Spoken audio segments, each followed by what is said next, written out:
और तथ्यात्मक और कानूनी तौर पर आगे बढ़ेगी। इस विषय पर बात करने के लिए तीन बहुत ही खास मेहमान मेरे साथ इस वक्त जुड़ चुके हैं, उनका परिचय आपसे कराते हैं। देवलाल ठाकुर साहब हैं जो कि प्रवक्ता हैं बीजेपी के, हमारे साथ इस वक्त जुड़ चुके हैं। बहुत स्वागत है सर आपका। राहुल लाल जी हैं जो कि कांग्रेस समर्थक हैं और राजनीतिक विश्लेषक है। राहुल जी आपका बहुत बहुत स्वागत है। वरिष्ठ पत्रकार शेखर अय्यर जी भी हैं। शेखर जी आपका बहुत बहुत स्वागत है। देवलाल ठाकुर जी, बीजेपी की आप नुमाइंदगी कर रहे हैं, छत्तीसगढ़ से आप ताल्लुक भी रखते हैं, तो निश्चित तौर से इस मसले को लेकर सबसे ज्यादा बीजेपी ही मुखर नजर आ रही है। ईडी की चार्जशीट को लेकर आप साफ तौर से मुख्यमंत्री को एक तरीके से कटघरे में खड़ा कर रहे हैं, लेकिन ईडी की इस चार्जशीट में मुख्यमंत्री का तो नाम है नहीं।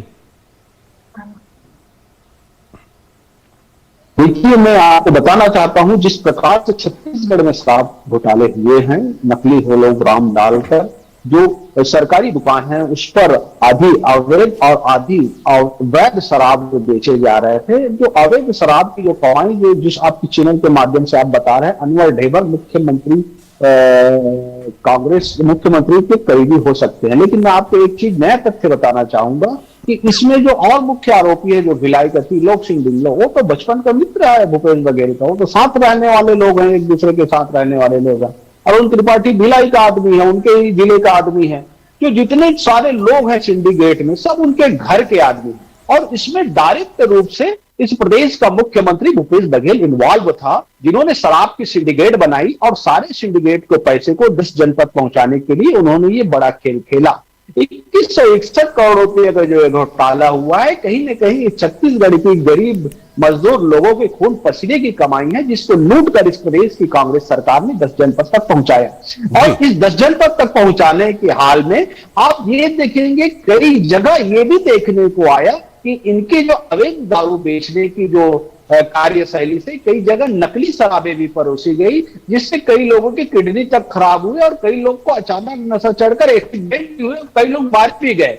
इस पर तो छत्तीसगढ़ की जो आम जनता है इस तभी जबान पे आवाज भी उठाई, क्योंकि होता यह है कि जब शराब का मामला आता है तो कोई भी शराब सामाजिक संगठन बोलने से बचता है, हिचकता है कि इसको कैसे बोला जाए। लेकिन ये आम जनमानस में चर्चा थी कि इस प्रदेश की जो मुख्यमंत्री है वो अवैध शराब बेच रहे हैं और नकली और गुणवत्ताहीन शराब बेच रहे हैं, जिससे कि लोगों को बेअसर नशा देखा जा रहा है, लोग एक्सीडेंट में मारे जा रहे हैं। इस तरीके की बहुत सारी घटनाएं घटी। ठीक बात है, ठीक है देवलाल जी, आपके इस आरोप को लेकर मैं कांग्रेस के पास जाऊंगा। देवलाल जी मैं आता हूं आपके पास में।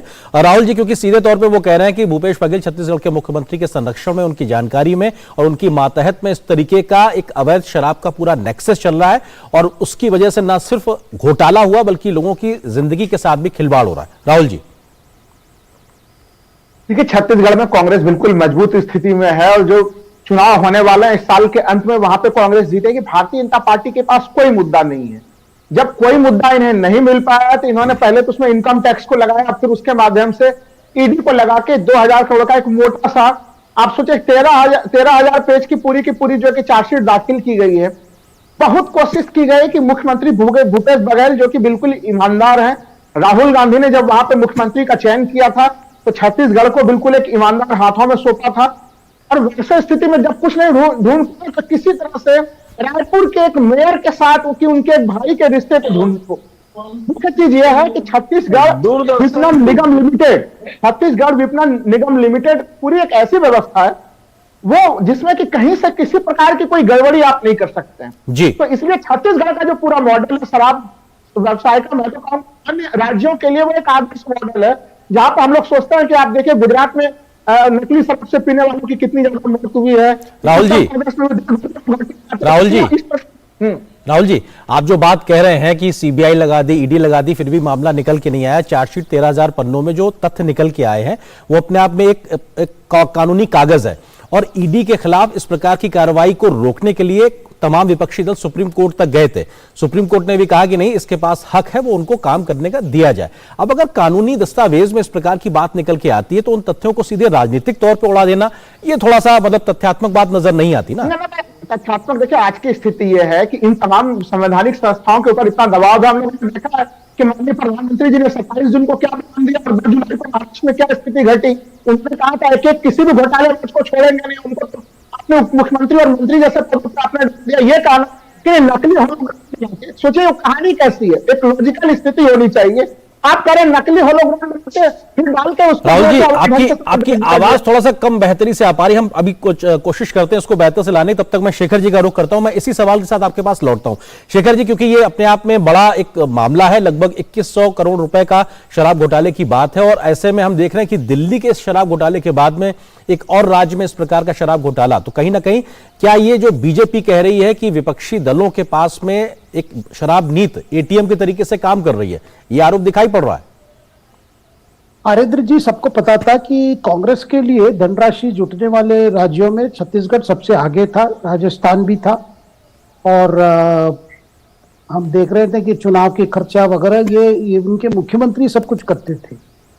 और ये जो एनफोर्समेंट डायरेक्टरेट जो चार्जशीट है, जो फैक्ट्स उस पर लाए गए, वो अपने आप में बहुत गंभीर है। देखिए, अगर ईडी के चार्जशीट में कहा जा रहा है एक सिंडिकेट काम करता था, जो सिंडिकेट एक पैरेलल एक्सेस डिपार्टमेंट चलाता था, यानी जो सरकार, देखिए छत्तीसगढ़ में कोई प्राइवेट ये नहीं है, सारा कुछ छत्तीसगढ़ स्टेट मार्केटिंग कॉर्पोरेशन ही दारू बेचता है। और उसमें जो आरोप है कि किस तरह जो कंट्री लिकर भी है, जो इलीगली ये जो CSMCL के माध्यम से, उनके जो दुकानों के माध्यम से ये बेचे गए, और जैसे होलोग्राम की बात हो रही है, वो अकाउंट नहीं हुई, मतलब वो बेचे गए थे, वो पैसा कलेक्ट भी हुआ, लेकिन सरकार को कुछ नहीं मिला। और ये जिस तरीके से जो ईडी ने पूरा डिटेल दिया, किस तरह वो डिस्ट्रीब्यूट हुआ, इतना तक वो कहा जा रहा है कि भाई 75% जो कलेक्ट हुआ था पैसा ये शराब बेच के, वो सीधा राजनीति के पास गए थे।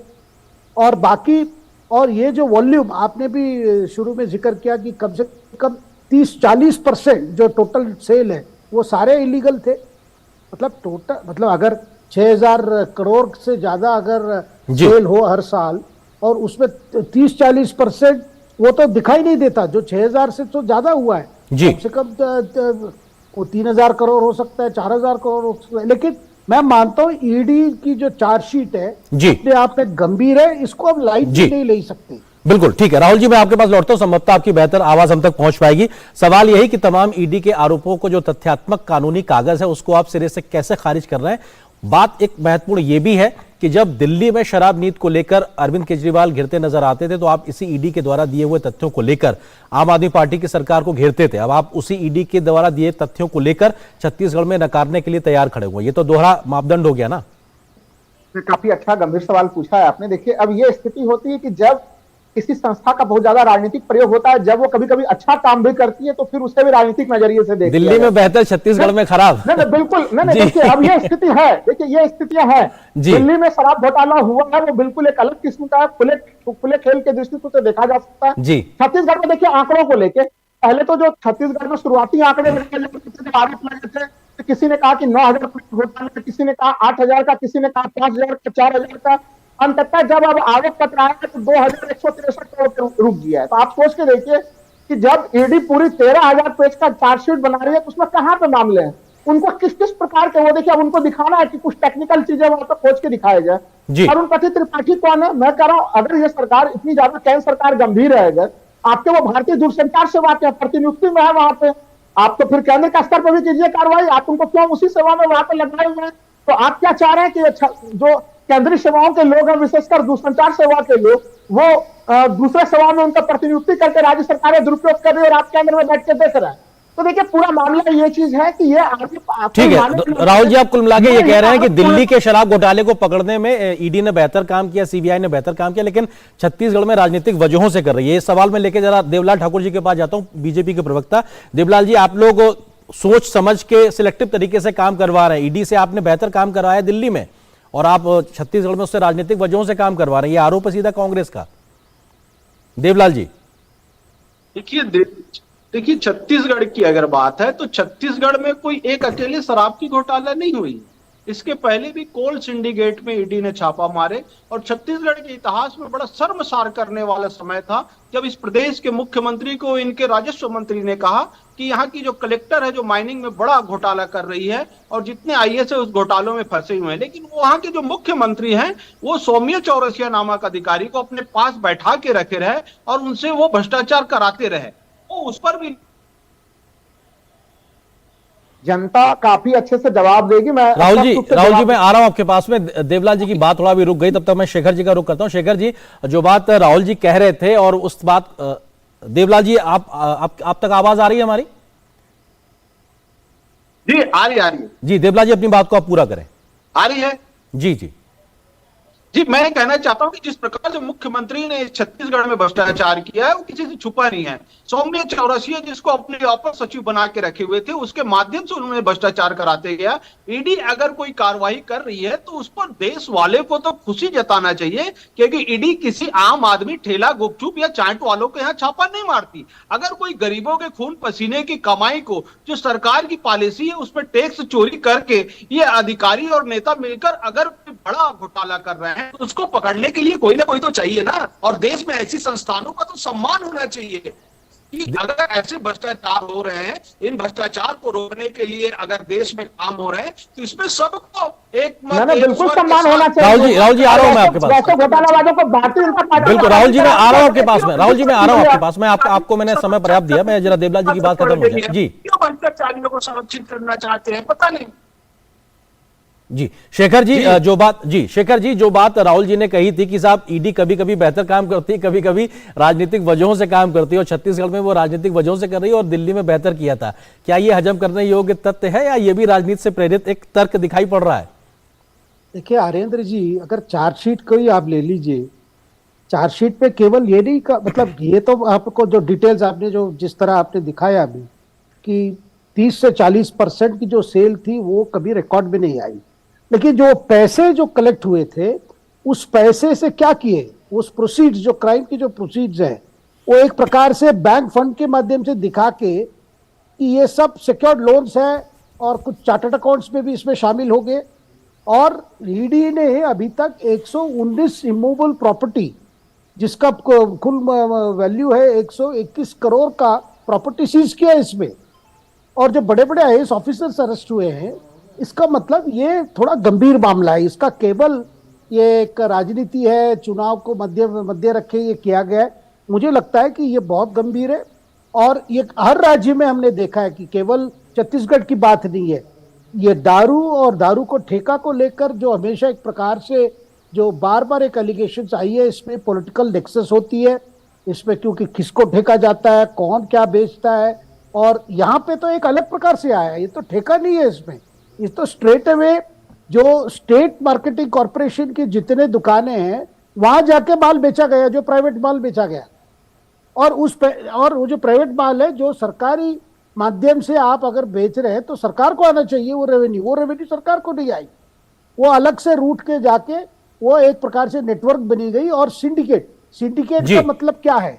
सिंडिकेट का मतलब है एक ऑर्गेनाइज्ड वे से पैसे एक्सटॉर्ट किए गए, तभी हम सिंडिकेट की शब्द, अगर ईडी ने इस शब्द को प्रयोग किया है चार्जशीट में जी तो उसके मायने बिल्कुल नजर आते हैं। राहुल जी एक फाइनल कमेंट आपसे, क्योंकि लगातार जो तथ्य हैं अगर आप उसको राजनीतिक तरीके से उड़ाते नजर आएंगे तो फिर बात तथ्यों पे और सबूतों के आधार पे नहीं हो पाएगी। आपको लगता है इतने गंभीर आरोप, हर चीज की ट्रेल बताई गई है, हर चीज को लिख कर दिया गया है, आप उसको कैसे खारिज करते हैं? उसको तथ्य और तर्क के आधार पर खारिज कीजिए ना।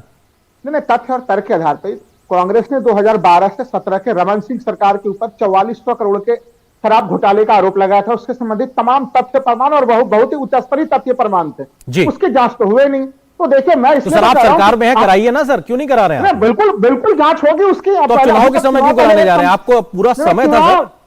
नहीं होगी, सारी जांच पड़ताल होगी। और एक चीज जान लीजिए, 4-4.5 साल क्यों नहीं करी सर? फिर देखिए सीबीआई, इनकम टैक्स और ईडी, इस सरकार ने इनको जितना बदनाम किया, और मैंने स्पष्ट तौर पर कहा, प्रधानमंत्री जब नाम ले लेके कहते हैं कि देखिए कितने बड़े बड़े आरोप लगाए थे महाराष्ट्र में नेताओं के ऊपर, आज सरकार को समर्थन दे रहे हैं।